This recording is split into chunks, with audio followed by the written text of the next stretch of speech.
Good evening, students. Today we are starting chapter 6. This is factorization. In this chapter, we will study about remainder and factor theorem.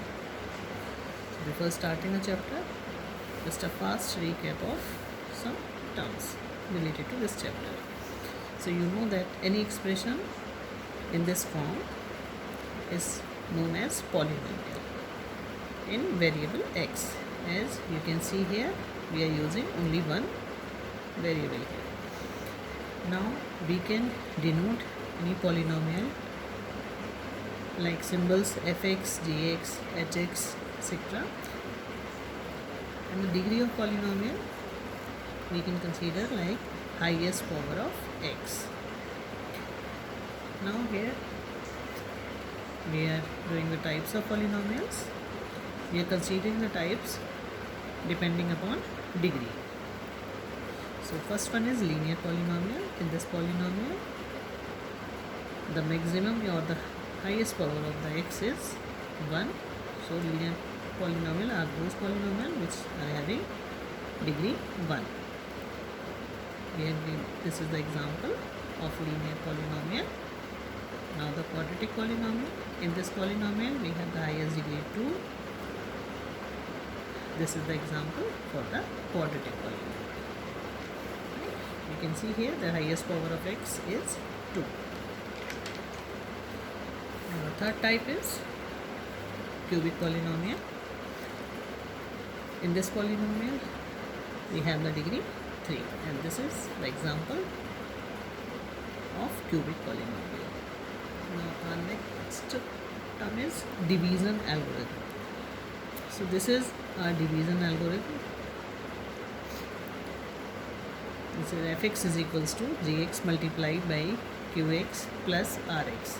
These all are polynomials in variable x, where fx, this is a symbol for dividend, gx is a symbol for divisor, qx is a symbol for quotient, and rx is a symbol for remainder. Okay, so this is our division algorithm. Right. You can see this. Now, our topic which we have to study in this chapter, remainder theorem. So what is remainder theorem?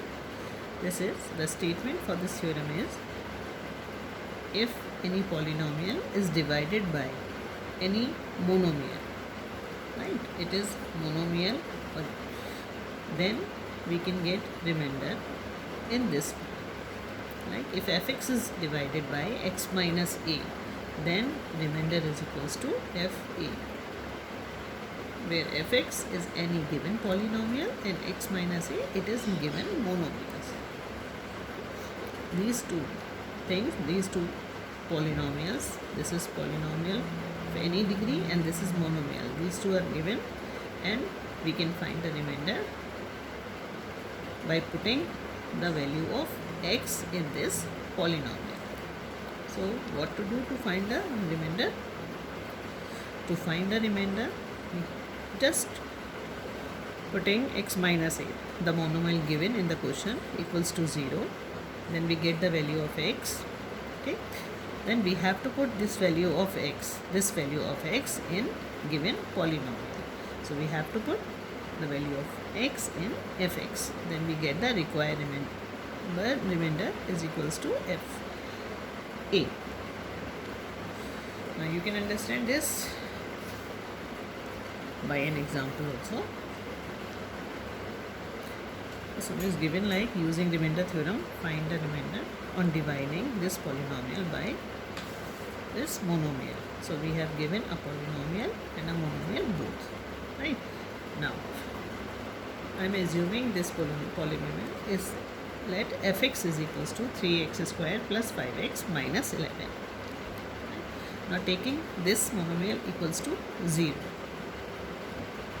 We are taking this monomial equals to 0 to find the value of x. So if we are taking this equals to 0, we get 2x is equals to minus 5, or x is equals to minus 5 by 2. So we get the value of x from here, Now putting this value of x in this polynomial. So we have to write like this. We are applying remainder theorem. So by remainder theorem we get the required remainder is equals to f minus 5 by 2. You can see here that I am putting this value in this place. This means we have to put the value of x in this equation, right? Now putting the value, we get 3 into minus 5 by 2 square plus 5 into minus 5 by 2 minus 11. So here we get 3 into, here you can see that we have even power, so this term becomes positive, and the square of 5 becomes 25, 2 square is 4. Now plus minus minus, 5 5s are 25 upon 2 minus 11. So this is 75 upon 4, this becomes 25 upon 2 minus 11. Now taking LCM, so this becomes 75 into 1, this becomes 25 into 2, and this becomes 11 into 4. So we get 75 on simplification, we get 75 minus 50 minus 44 upon 4. This is minus 75 minus 94. Sorry, it is positive. This is positive. So it is 75 minus 94, or we get minus 19 by 4. Converting this into mixed fraction, so we get minus 4 whole 3 by 4.